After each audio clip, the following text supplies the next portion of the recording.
Assalamualaikum warahmatullahi wabarakatuh. Sobat Asyiku, kali ini kita akan melakukan pembahasan soal masuk perguruan tinggi negeri, materi fisika kelas 10 semester 2, dinamika gerak dan hukum Newton, bagian yang kedua. Apa yang akan kita bahas kali ini? Soal SBMPTN tahun 2018. Oke, langsung aja kita pahami soalnya. Sebuah balok berada pada suatu bidang miring dengan elevasi 60 derajat. Massa balok itu 1 kg dan percepatan gravitasi setempat 10 meter per sekon kuadrat.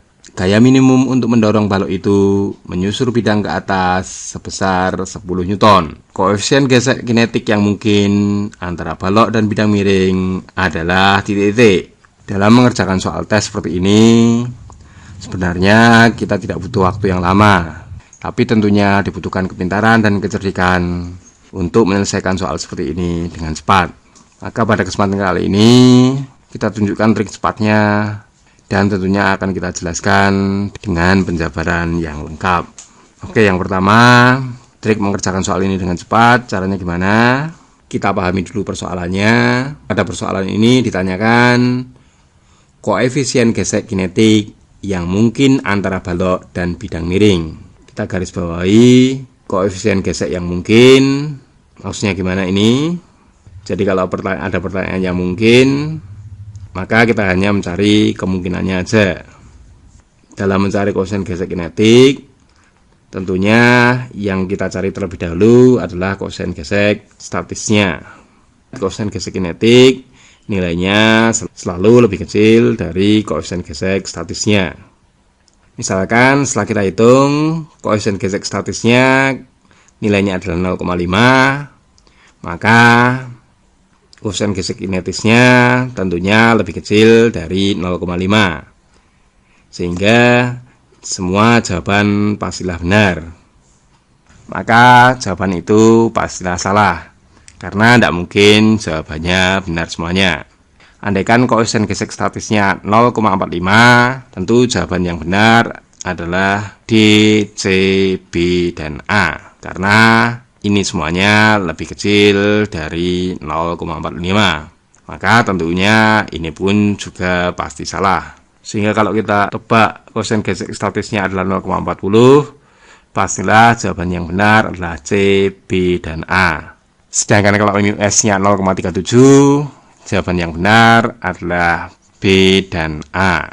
Dan kemungkinan terakhir, kalau mu S-nya adalah 0,27, maka tanpa menghitung bisa dipastikan jawabannya 0,23. Kalau pengen trik yang lebih cepat lagi, langsung saja kita pilih koefisiennya yang paling kecil.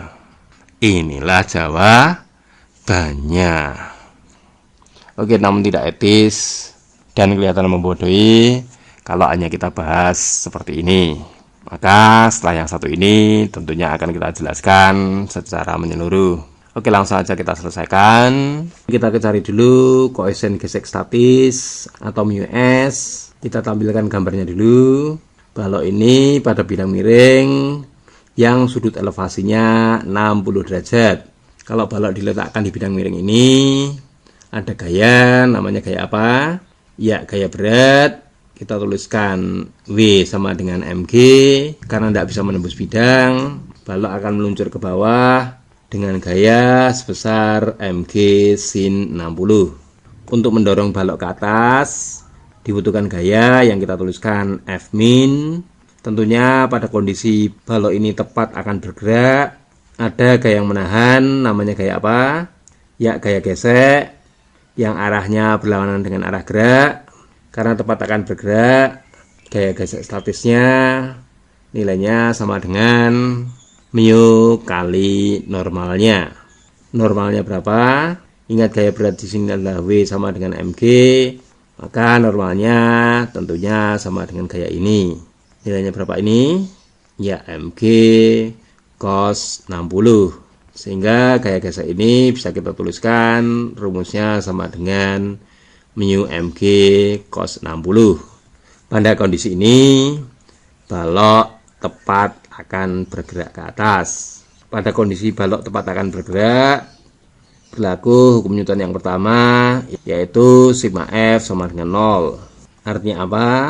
Jumlah gaya yang mendorong ke atas tentunya sama dengan jumlah gaya yang arahnya ke bawah.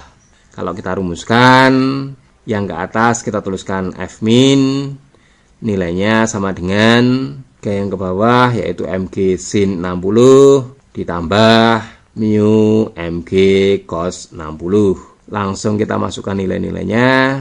Gaya minimum ke atas berapa ini? Ya, 10 Newton. Maka F minimum bisa kita tuliskan 10 Newton sama dengan mg sin 60. Masanya kita masukkan 1, gravitasinya 10, dan sin 60 sama dengan setengah akar 3. Ditambah koefisien gesek atau mu s-nya berapa ini? Tidak usah panik atau bingung. Ingat, ini yang mau kita cari. Maka langsung kita masukkan. Koefisien geseknya tetap kita tuliskan mu s. Masanya kita masukkan 1. Gravitasinya 10. Dan ingat, cos 60 nilainya setengah. Langsung kita coret-coret. 1 kali 10 kali setengah. Ya, kita masukkan 5. Yang ini pun juga kita tuliskan 5. Di ruas kiri ada angka 10, di ruas kanan ada angka 5. Diapakan? Ya, diteruskan mikirnya ya. Maksudnya ini bisa kita coret. Enaknya dibagi berapa? Ya, dibagi 5. Maka 10 kalau dibagi 5 tentunya ketemunya 2. Yang ini habis, masih ada akar 3. Yang ini lenyap, masih ada mu s-nya. Sehingga kalau kita tulis ulang, 2 positif akar 3, kalau kita pindah ruas jadi min akar 3, nilainya sama dengan mu s. Akar 3 berapa? Ya, sekitar 1,73. 2 kalau dikurangi 1,73, langsung bisa kita jawab, nilainya sama dengan 0,27. Jawabannya yang B atau C? Ya, tepat sekali ya, yang A. Loh, kok yang A? Ingat, pertanyaannya adalah koefisien gesek kinetis yang mungkin. Ini tadi yang kita hitung adalah koefisien gesek statisnya. Ingat, koefisien gesek kinetis harus lebih kecil dari koefisien gesek statis, sehingga koefisien gesek kinetik atau mu k harus lebih kecil dari 0,27. Inilah jawabannya. Asik bukan caranya? Itulah cara asikku. Semoga menjadi cara asikmu juga. Dan ingat, jangan lupa subscribe untuk mendapatkan cara asikku yang lainnya. Tetap semangat belajar. Semoga sukses penilaian hariannya, sukses tes penilaian akhir tahunnya, dan tentunya sukses tes masuk perguruan tinggi sesuai dengan harapan dan cita-cita Anda semuanya. Tetap semangat belajar.